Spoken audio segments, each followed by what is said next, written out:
오늘 10월 첫째 주일을 맞이해서 또 하나님의 전에 나와 세 달의 첫 주일에 우리의 마음과 우리의 삶을 맡기는 믿음의 사람들에게 하나님께서 오늘도 하늘문을 여시고 예비하신 은혜로 만나주시고 또 채워주실 줄로 믿습니다.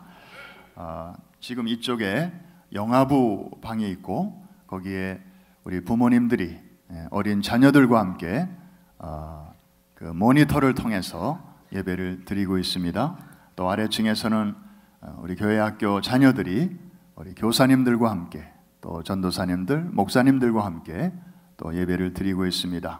동일하신 하나님께서 이전에 내리시는 은혜를 그곳에 또 그곳에 주시는 은혜를 이곳에 그리고 더 나아가 맨하탄과 또 저 밑에 아틀란타와 그리고 뉴저지 성전에까지 동일하게 은혜를 내려 주실 줄로 믿습니다.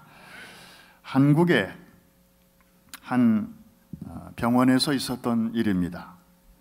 재미있는 이야기인데 여러분들이 잘 들으시고 수준 있게 응답해 주시기를 바랍니다. 정신병동에 어느 환자분이 있었습니다. 모든 게 다 정상인데 딱 한 가지 때문에 그 병원에서 나가지를 못하고 있었습니다. 다른 게 아니고 맥주병만 보면 이게 뭐냐고 물어보면 여보 이렇게 말하는 것이었습니다. 그런데 어느 날 이분이 이게 뭡니까? 라고 물어보니까 맥주병 이렇게 제대로 대답을 하는 것이었습니다.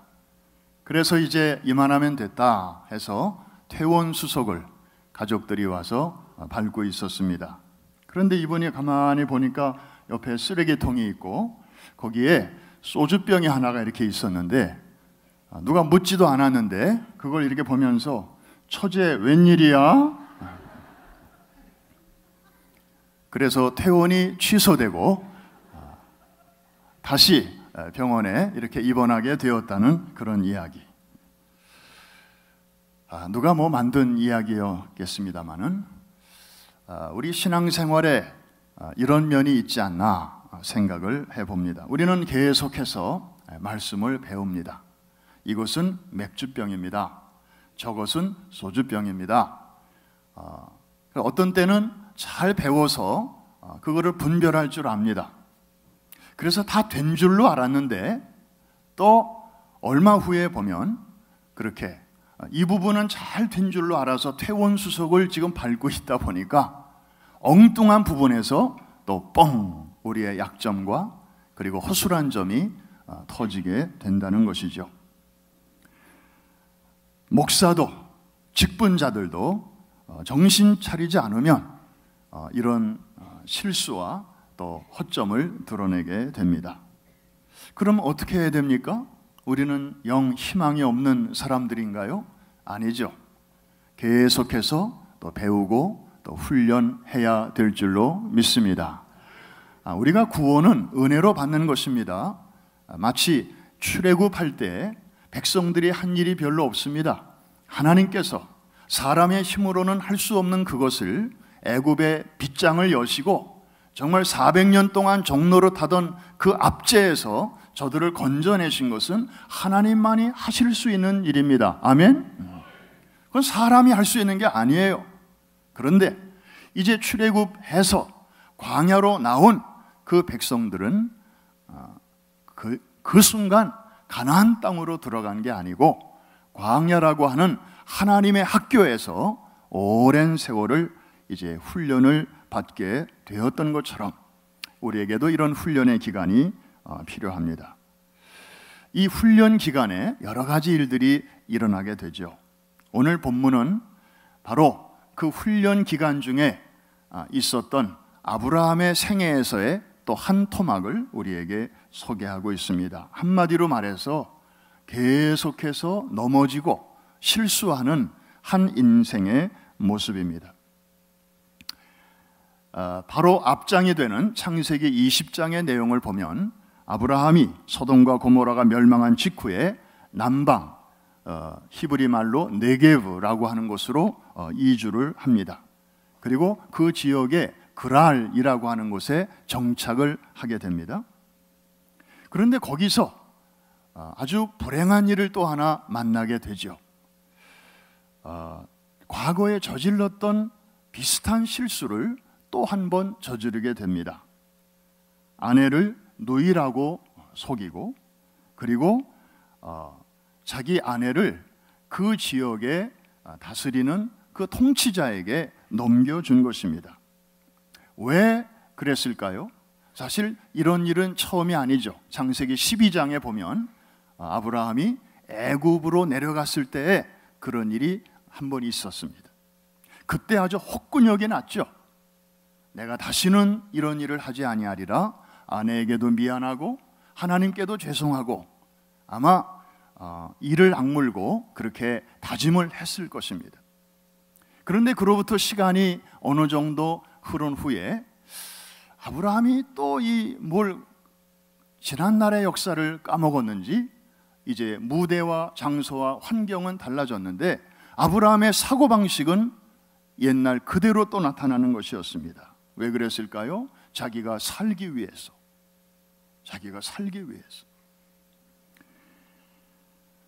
사실 그 전에 창세기 18장쯤에 보면 하나님께서 아브라함에게 이런 말씀을 하십니다. 내가 하려는 일을 아브라함에게까지 숨기겠느냐.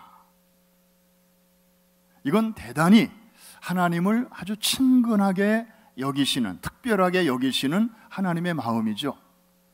아브라함은 나의 벗이라. 내 깊은 생각을 다른 사람에게는 말 못해도 이 아브라함에게는 내가 말하리라. 그럴 정도로 아주 이렇게 가까운 사이임을 말씀하시는 거죠. 그런데 그런 아브라함인데 어떻게 이런 부끄러운 처신을 한 번이면 됐지 어떻게 또다시 이런 말과 행동을 할 수 있는 것일까? 아마 여러분들은 이 부분을 묵상할 때마다 좀 갸우뚱하실 것입니다. 여기서 우리는 한 가지 아브라함을 거울로 삼아서 우리 자신의 모습을 한 가지 깨닫게 됩니다. 그것은 아무리 훌륭한 신앙인이라 할지라도 우리가 이 땅에 사는 동안에는 우리 안에 자리 잡고 있는 그 과거에 주님을 몰랐을 때에 그리고 하나님을 떠난 인간의 그 죄악된 습성을 완전히 뿌리채 뽑아버리기는 참 어려운 것이로구나. 우리가 이렇게 잡초를 뽑잖아요. 논에서 피를 뽑아내잖아요.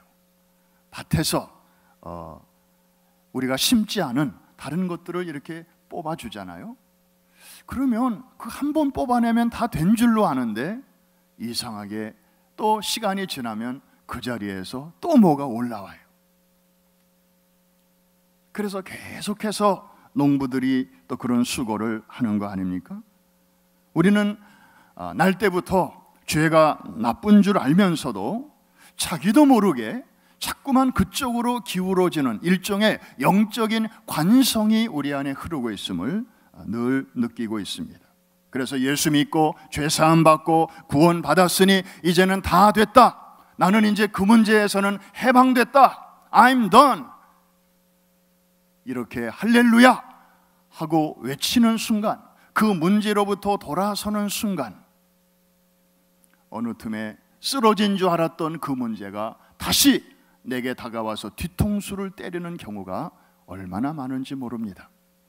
마치 우리 어렸을 적에 그때 프로 레슬링 경기 저 자주 봤습니다. 김일, 이노키 막 이런 선수들이 나와가지고 둘이서도 하고 넷이서도 하고 이제 막 하는데, 참 어렸을 적에 레슬링을 보면서도 진짜 이해가 안 됐던 것은 한번 박치기를 해가지고 쓰러졌어요. 그러면 꼭 이렇게 돌아서더라고. 그런데 쓰러졌던 사람이 또 꼭 일어나더라고. 그래가지고 돌아서 있는 사람을 뒤에 와서 뭐 당수로 치든지 또 업어치기를 하든지 그러면서 또 사람들의 마음을 막 이렇게 아주 애절하게 쪼는 그런 장면. 여러분, 영적 싸움도 마찬가지입니다. 한 가지를 기억하십시오.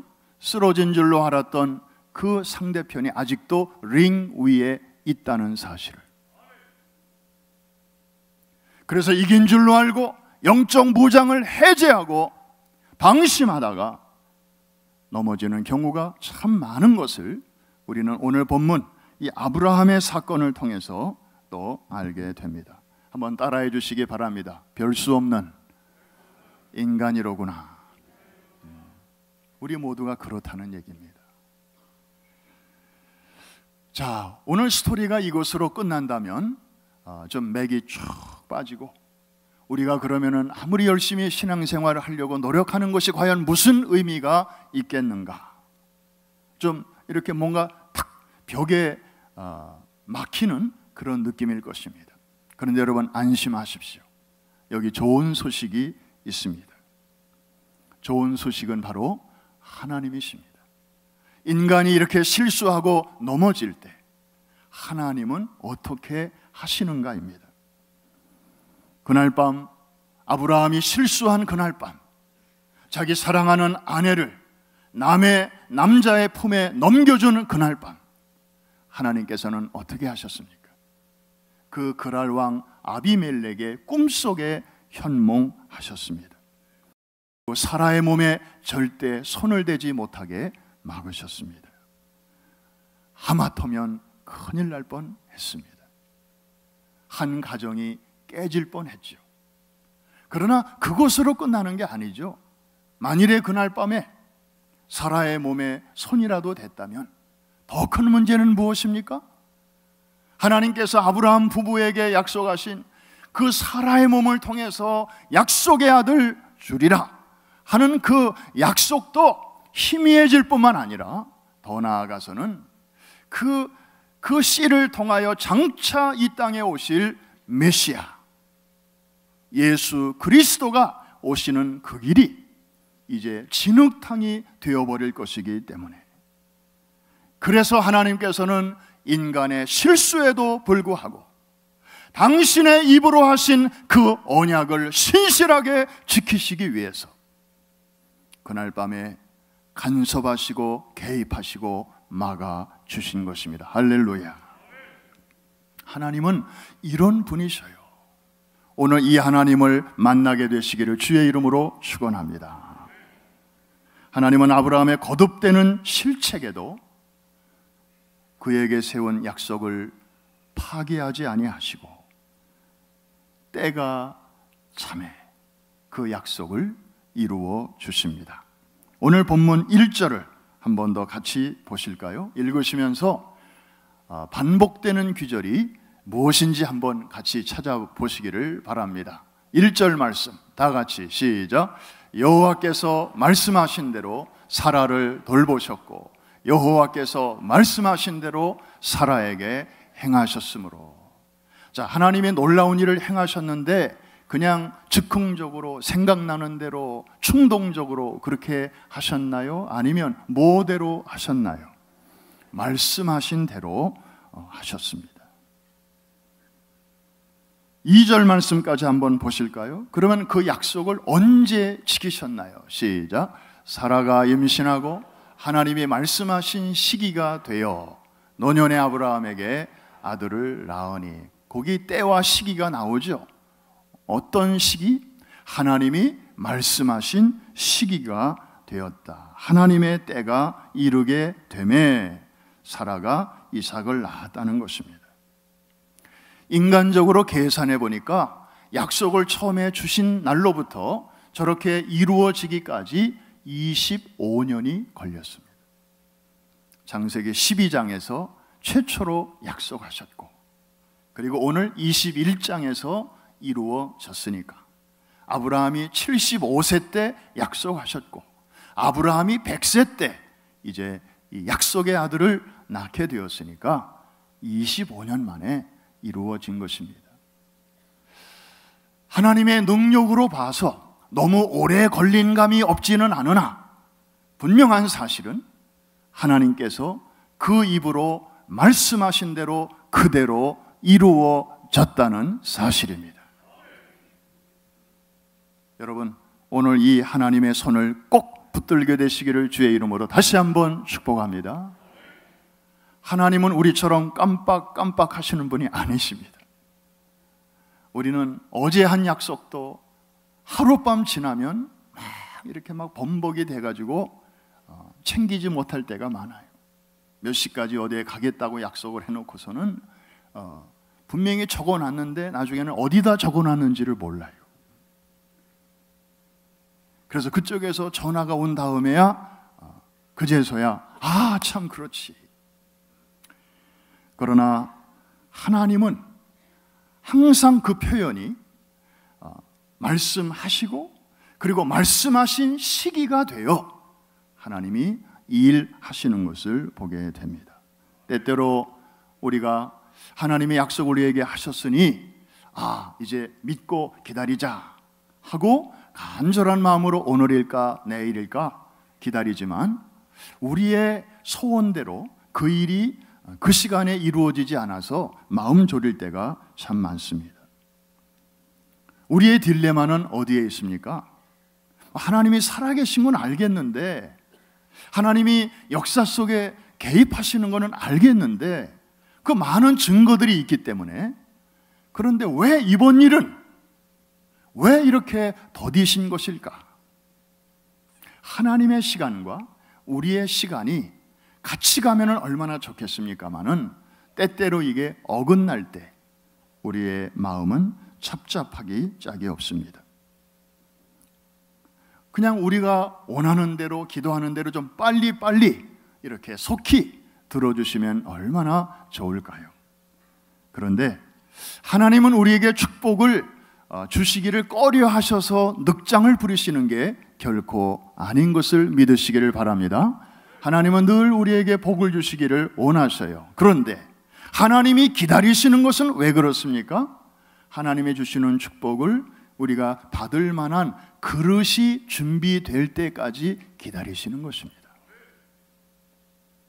하나님은 이만한 축복을 주시기를 원하시는데 우리의 마음의 그릇이 요만한 종지 그릇이라면 하나님의 주시는 축복 아무리 쏟아부어 주셔도 다 흘려보내고 결국 우리에게 남는 것은 요만큼밖에는 남지 않을 것이기 때문에 하나님께서는 여러분의 믿음의 그릇, 인격의 그릇, 그리고 여러분의 그 신앙적인 모든 면이 좀 두루두루 이렇게 넓은 마음과 넓은 그릇을 준비할 때까지 하나님이 지금도 기다리시는 줄로 믿습니다. 그리고 하나님의 시간에 반드시 이제 좋은 것으로 주시되 가장 좋은 것으로 우리에게 주시려고 준비하고 계시는 줄로 믿습니다. 그러므로 여러분의 때와 하나님의 때가 때때로 이게 맞질 않아서 좀 힘든 때가 있지만 한 가지 여러분들이 꼭 붙드셔야 할 것은 하나님의 때가 최고의 때인 줄로 믿으시기를 바랍니다. 그 전에 그것이 여러분에게 임하면 우리는 좋을 것 같지만 아니에요. 흘려보내는 부분이 너무 많아요. 그래서 in His time 하나님의 시간을 우리가 기다려야 하는 것입니다. 하나님의 맷돌은 천천히 돌지만 결국은 단단한 열매들도 고운 가루로 만들고 맙니다. 그렇습니다. 신실하신 하나님이 통치하시는 이 세상 안에서 되어지는 모든 일들은 하나님께서 컨트롤하고 계시는데 그 약속이 이루어지기까지 믿음으로 기다리는 시간은 결코 낭비하는 시간이 아닙니다. 웨이팅 타임은 결코 웨이스팅 타임이 아닙니다. 하나님은 그 아무것도 일어나지 않는 것처럼 보이는 무의미하게 기다림의 시간이 오래되는 것 같아도 그 시간에도 하나님은 여전히 일하고 계심을 믿으시기를 바랍니다. 하나님의 신실하심은 그 순간에도 계속되고 있다는 사실을 붙잡으시기를 바랍니다. 이것이 믿음입니다. 눈에 보이는 것만 받아들이고 믿고 하는 것은 진정한 믿음이 아닙니다. 그거는 따분한 하나의 사무지, 그건 믿음이라고 말할 수 없는 것입니다. 신실하신 하나님이 내 위에 계시고 지금도 이 일을 보고 계시고 알고 계시고 지금도 이 시간 속에서 일하고 계시고 가장 좋은 때에 가장 좋은 것을 우리에게 주시려고 준비하고 계시다는 사실을 믿을 때, 이것이 하나님을 기쁘시게 하는 믿음인 줄로 믿습니다. 얼마 전에 식당에 갔습니다. 때마침 주말이라 그런지 또 소문이 잘 나서 그런지 손님이 얼마나 많은지 모릅니다. 그래서 번호표를 주길래 그걸 가지고 이제 입구 근처에서 기다리고 있습니다. 배는 고픈데 왜 이렇게 줄이 빨리 안 줄까? 아니, 식당이 여기밖에 없나? 배고파 죽겠는데 에이, 딴 데로 갈까? 그런 생각이 막 속에서 올라왔지만, 아이고, 주차도 어렵게 하고 또 이렇게 왔는데 딴 데 가봐야 또 거기도 손님이 많으면 또 기다려야 되고 주차도 또 새로 해야 되고, 그래서 그냥 지금까지 기다린 게 아까워서 조금 더 찐득하게 있었더니 마침내 이제 순서가 와서 밥을 먹게 되었습니다. 워낙 음식도 맛있는 데다가 또 기다리는 하고 시장이라는 반찬까지 하나 얹어지니까 얼마나 더 아주 잘 먹었는지 모릅니다. 그러면서 생각하기를, 기다리는 시간이 약간 지루하긴 했지만 결코 낭비 아니었구나. 오히려 딴 데 가서 이 식당 저 식당 그렇게 차 몰고 그렇게 찾아다니는 것이 더 번거로울 뻔했구나. 기다림의 유익이라는 게 바로 이런 것이로구나. 사실 손님의 입장에서는 그냥 기다리는 시간이었지만 주인의 입장에서는 그 손님이 기다리는 것을 뻔히 보고 있으니까 이제 이전 손님이 드시고 또 다음 손님을 맞이할 수 있는 그 준비하는 시간이 바로 기다리는 시간이거든요. 그래서 기다리면 점점 우리에게로 그 기회가 다가오는 것인데, 우리가 그걸 보지 못하면 무의미한 시간, 그래서 빨리 뭔가를 해야 되는 것으로 알고 이제 헤매이고, 이제 그렇게 하다 보면 덜컥 하가를 만나고 덜컥 이스마엘을 낳게 되는 경우가 생기는 것입니다. 사랑하는 성도 여러분, 성서의 하나님은 우리에게 언약으로 다가오시는 하나님이십니다. 그리고 그 언약을 통하여 우리와 관계를 맺으시는 분이십니다. 마치 연을 날리는 아이가 땅거미가 져서 하늘에 연이 눈에 보이진 않지만 여전히 그 연이 하늘에 살아있음을 팽팽한 연줄을 만져보면 알 수 있듯이, 하늘의 하나님은 우리 눈에 잘 보이지 않아요. 그러나 이 하나님이 우리에게 주신 이 약속, 구약, 신약, 하나님의 약속으로 가득한 이 말씀을 우리가 대할 때마다, 하나님이 우리를 이 정도로 사랑하시는구나, 그리고 우리를 위하여 이렇게 메시아를 보내주시겠다고 창세기에서부터 약속하시고, 그리고 사실 인간이 범죄할 때마다 그냥 싹 쓸어버리고 그냥 새로 시작하셔도 될 텐데, 그 창세기 3장 15절에서부터 우리에게 주신 그 약속 때문에 그렇게도 못하시고, 그 캄캄한 죄악 세상 가운데서 또 의인 가정을 또 하나 남겨놓으시고 저들을 통하여 믿음의 그 계대를 이어가게 하시는, 그리고 마침내 그 후손을 통하여 메시아를 보내시는, 정말 이 지리하고도 먼 과정을 이렇게 거치시는 하나님의 그 마음이 과연 이유가 무엇일까? 우리에게 창세기에서부터 세우신 그 언약을 지키시기 위함인 줄로 믿습니다. 하나님의 약속은 반드시 이루어지는 것이지만 약속에서부터 성취까지는 항상 인터벌이 있습니다. 그것이 우리에게는 일종의 긴장으로 다가옵니다. 때로는 불안하고, 때로는 초조하고, 때로는 스트레스가 될 수도 있습니다. 과연 내가 이렇게 기도하면서 기다리는 게 무슨 의미가 있을까? 차라리 이 시간에 그냥 사람 찾아다니고 좀 뭔가 그냥 하나님 제껴놓고 내 방법과 내 의지와 내 수단으로 하는 게 차라리 낫지 않을까? 하나님을 제외시키고 뭔가 이제 그 자리를 인간적인 노력으로 채워보려고 하는 것, 이것이 바로 우리 시대의 바벨탑이죠. 그런 유혹이 우리에게도 늘 결코 멀리 있지 않습니다. 이 기간이야말로 우리에게는 기다림의 훈련을 받는 기간입니다. 이 훈련을 잘 받은 사람들은요, 나중에는 하나님의 그 약속에 대하여 이제 응답하는 패턴이 달라집니다. 아브라함도 처음에는 미숙했기 때문에 그냥 과거에 했던 실수를 또 하고, 정말 우리가 봐도 우리에게 참 위로가 될 정도로 아브라함이 이렇게 그냥 업앤다운이 심하지만, 아브라함이 이렇게 후반부로 갈수록 그의 삶을 보면 상당히 성숙해지는 모습을 볼 수 있습니다. 우리 창세기 25장 5절과 6절을 한번 같이 보실까요? 아브라함이 이제 죽기 전에 자기 주변 정리를 어떻게 하는지, 자, 5절과 6절 우리 자막을 보면서 같이 한번 읽겠습니다. 시작. 아브라함이 이삭에게 자기의 모든 소유를 주었고 자기 소자들에게도 재산을 주어 자기 생전에 그들로 하여금 자기 아들 이삭을 떠나 동방 곧 동쪽 땅으로 가게 하였더라.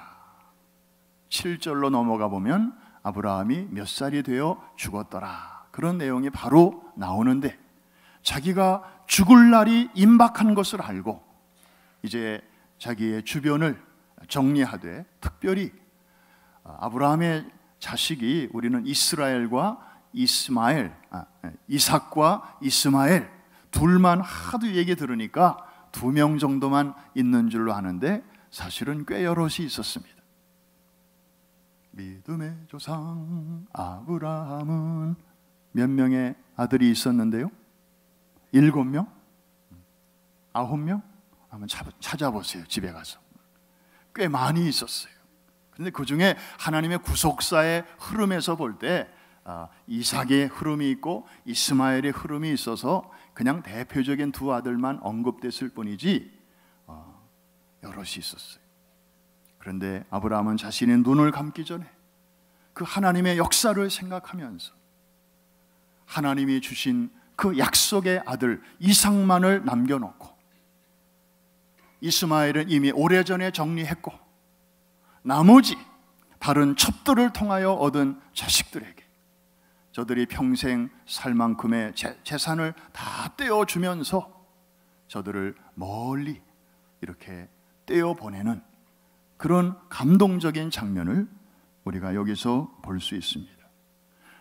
전에는 실수 많고 하나님의 약속에 대해서, 약속 따위는 순간의 두려움 때문에 기억도 못하고, 심지어 자기의 그 조강지처 아내를 2번씩이나 남의 사내에 떠밀어 넘겼던 아브라함이었지만, 이제 어느새 저렇게 철이 들고 신앙에 철이 들어서 주변을 하나님이 기뻐하시는 대로 정리하는 모습을 봅니다.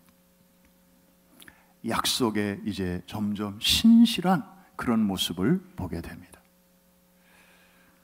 여러분 많이 이야기를 들으신 분도 계시지만, 저 독일 남부에 어느 조그만 산골 마을에 가면 이름도 참 특이해요. 오보라모가우라고 하는 그런 마을이 있는데, 거기는 17세기 중엽부터 흑사병이 유럽을 강타했을 때 그 마을 사람들이 모여서 교회당에 모여서 기도하기를, 하나님, 우리 마을을 지켜주세요.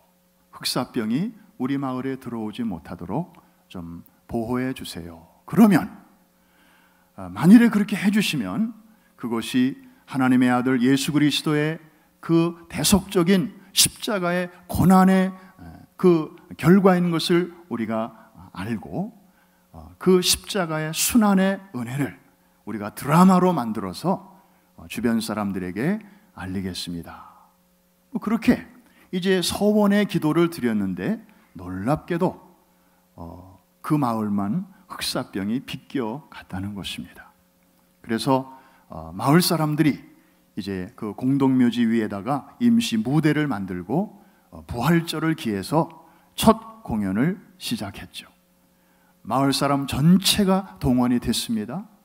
그래서 복음서에 나타난 예수님의 생애 중에서 그 순환의 이야기, 뭐 탄생, 뭐 성장 이런 거는 다 빼고 이제 십자가의 스토리, 그것을 아주 성경에 입각해서 그거를 노래로 만들고 뮤지컬로 만들어서 애들부터 노인까지 다 그렇게 분장을 하고 시작을 했는데, 그때부터 매 10년마다 이 공연을 해오고 있습니다.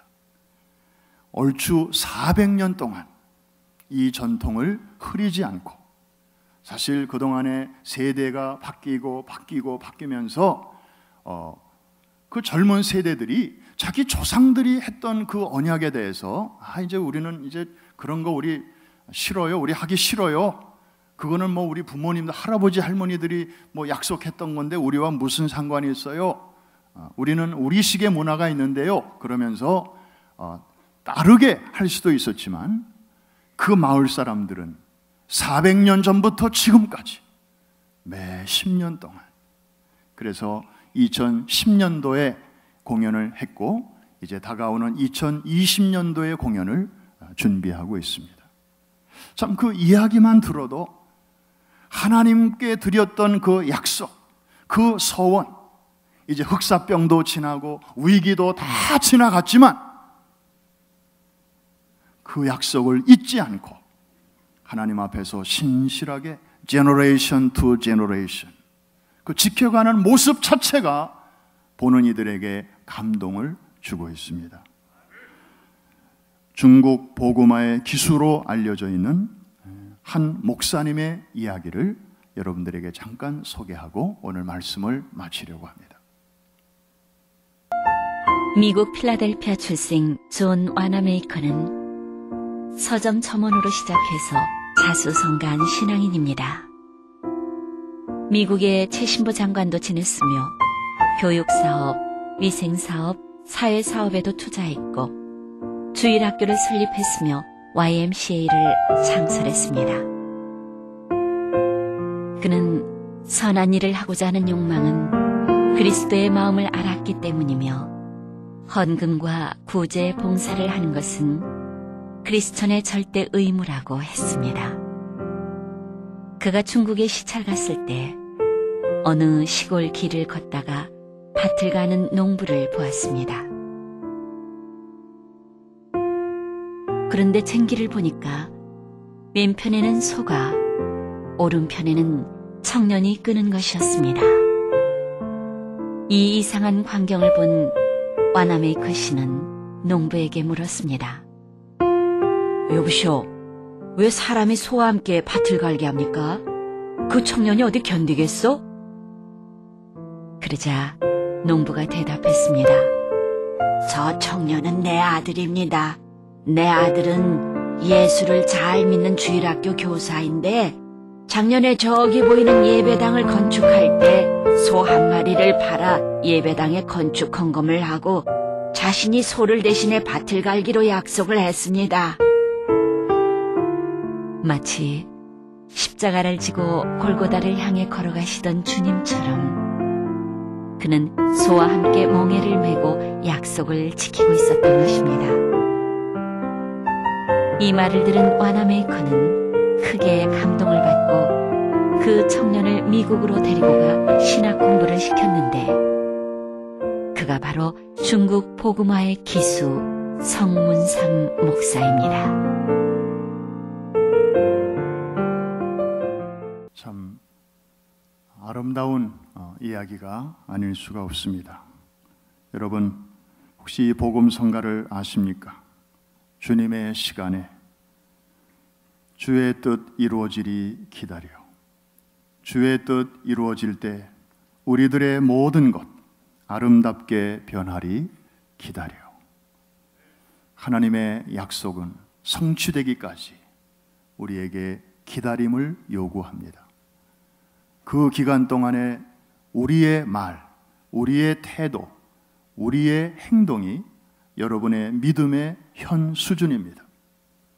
어떤 사람은 조금 기다리다가 무너지기도 하고 어이없는 실수를 하기도 하고 그러면서도 다시 일어나 또 툭툭 털고 기다려주시는 하나님을 바라보며 실수한 자신을 바라보며 함몰되지 않고 여전히 신실하게 우리를 바라봐 주시고 또 다시 일어나기를 희망하시는 그 하나님을 뚫어지게 바라보며 또 나아가는 사람이 있습니다.